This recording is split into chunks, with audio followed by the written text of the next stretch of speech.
Before we jump into that, there was a question about the file types. So John wanted to know, is it necessary to enable the gamma override for Tiffs and Pngs or just for Jpeg bitmaps?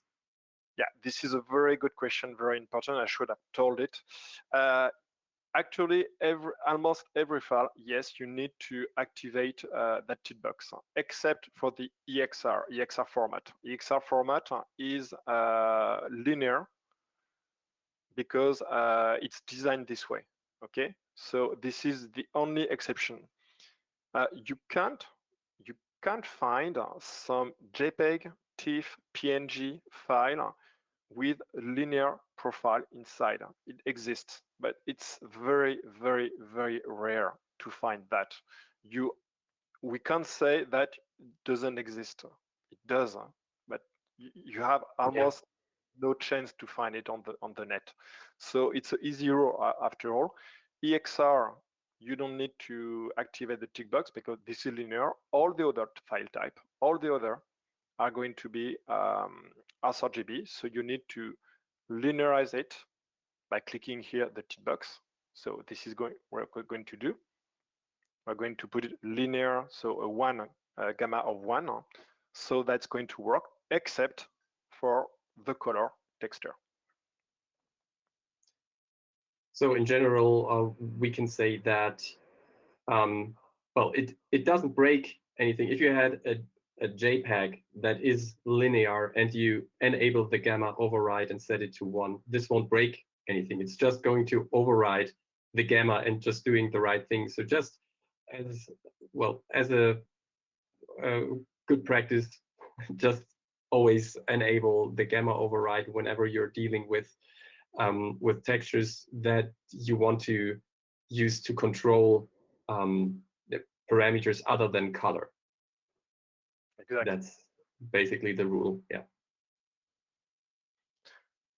So let's see exactly why it's this way. Here I'm creating a plane. I'm going just to add a displacement with it. So to use a displacement, we need to use here our Redshift tags, object, and then the geometry override. I'm going to activate. Actually, we don't really need the tessellation, but I'm going to use it.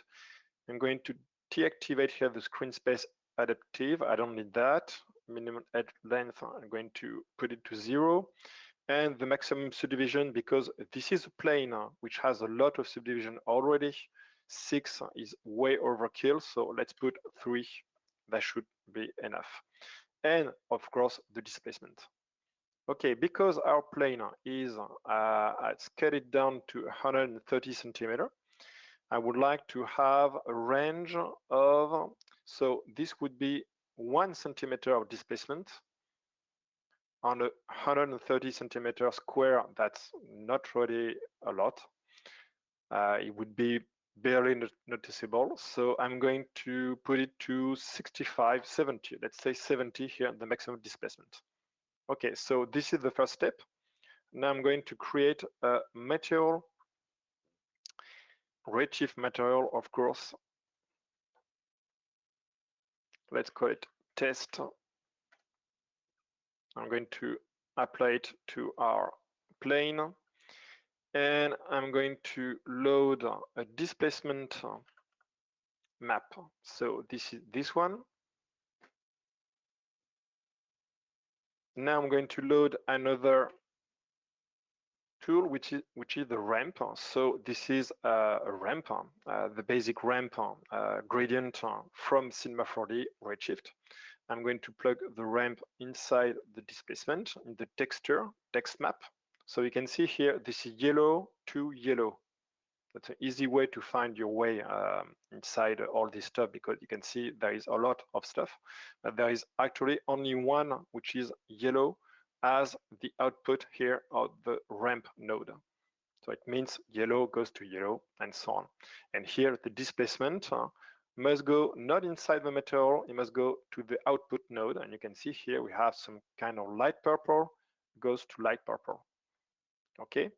our displacement is going to work on the height field, meaning it asks for a black and white image. So that's perfect because this is a ramp black and white image.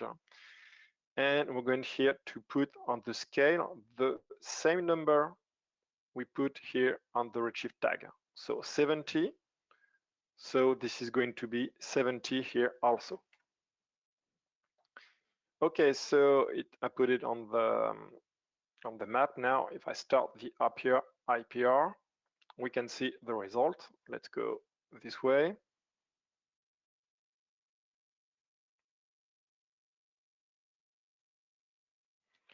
I'm trying to find a view where we can notice that it's going to be this shape. Okay, so now let's go to our ramp. And yes, that's interesting because it's not the case in the shader graph. I was surprised because I was going to tell you can see this is linear and this is not linear. You can see we have some kind of curve, some kind of slope. So that's why I want to see the gradient right away. And yes, you have an interpolation which is smooth. On the shader graph, this is set as linear by default, which is a good thing. In here, it should be the same thing. So you can see our gradient here is smooth, not a smooth knob. We need to change them both to linear to linear. And now this is linear. We can see obviously this is a straight line. Okay, so it works as it should. This is a gradient going from black to white. So it does this thing. So now I'm going to stop this and just show you in the visualizer, picture viewer, here it is. A texture I created just before. So this is a gradient. This is a gradient I created on After Effects. Okay. So this is the basic gradient, black and white, going from white to black, and I saved it as a PNG. Okay, Jpeg. No, PNG. Yes, PNG. So this has been created with After Effects. I just hit output, the hit render, and I got this file. And you can see this is obviously a gradient, which looks like a gradient. Now I'm going to load this texture inside here. So it's loading. So this is our gradient. And I'm going to put it in place of the ramp. Okay, and I don't do anything about this. Now, if I start the IPR, so it's the other way, but anyway, we can see here we have this kind of slope. Also, we have some artifact here. We just need to increase a tiny bit the length of the whole thing.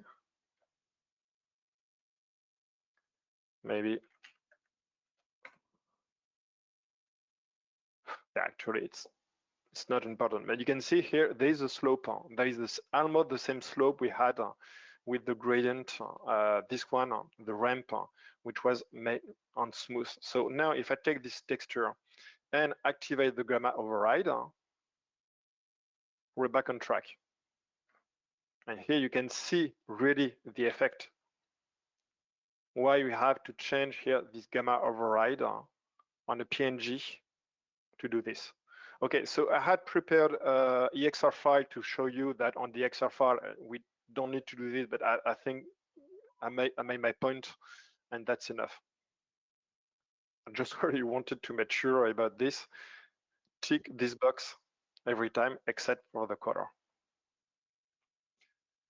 And you also showed us a nice way to visualize gamma curves.